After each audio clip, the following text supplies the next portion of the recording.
I want society to become more logical. I think humanity is doomed if we do not become more logical. I have decided to attempt to coerce people into becoming more logical by repeating the N word and pissing everybody off. You will use logic to explain to me why it is morally wrong for a white person to say the N word, or I will continue to retain my current opinion that it's perfectly fine to use the N word in certain contexts. Now, I cannot be convinced by emotion. I don't care about other people's feelings. As far as I'm concerned, the harm that will quite likely come from humanity's extinction outweighs anybody's feelings. Again, if society doesn't become more logical, we're all going to die.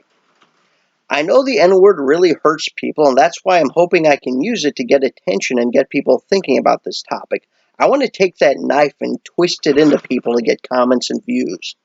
And I haven't really thought a whole lot about the ethics of using or not using the N word because I don't really care much whether anybody says it. I just want to try to coerce people into thinking about these abstract sorts of ethical conundrums to exercise those logic using muscles that the salvation of our species is dependent upon.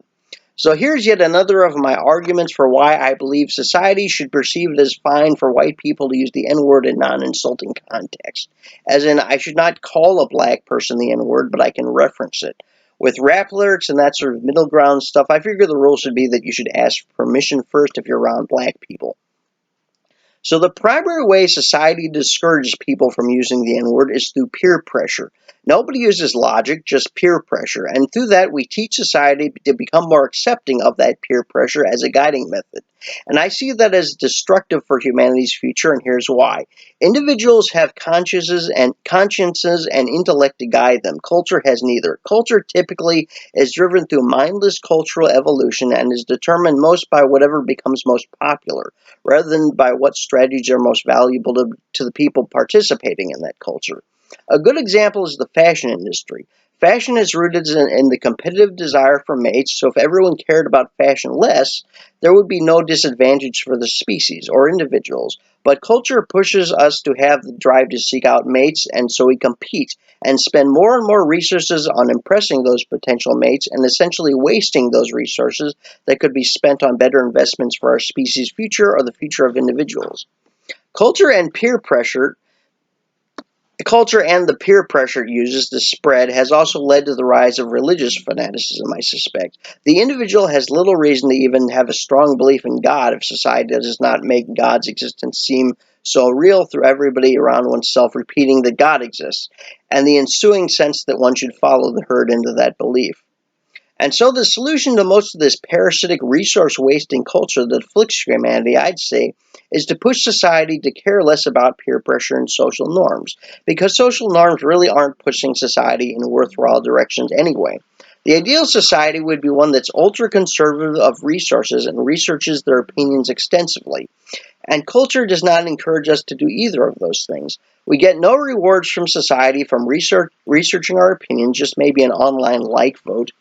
We get actual negative feedback for conserving resources. We become less popular, we miss out on dating opportunities, and so the best route is just to burn down most of culture.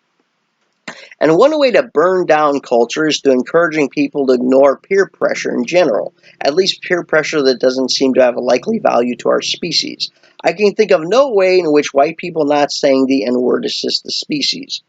Now, those of you who watched this video all the way through will note that I have not actually said the N-word yet. I will not, because those of you who watched my video all the way through have already heard what I want you to hear. I lied about saying the N-word because I wanted attention.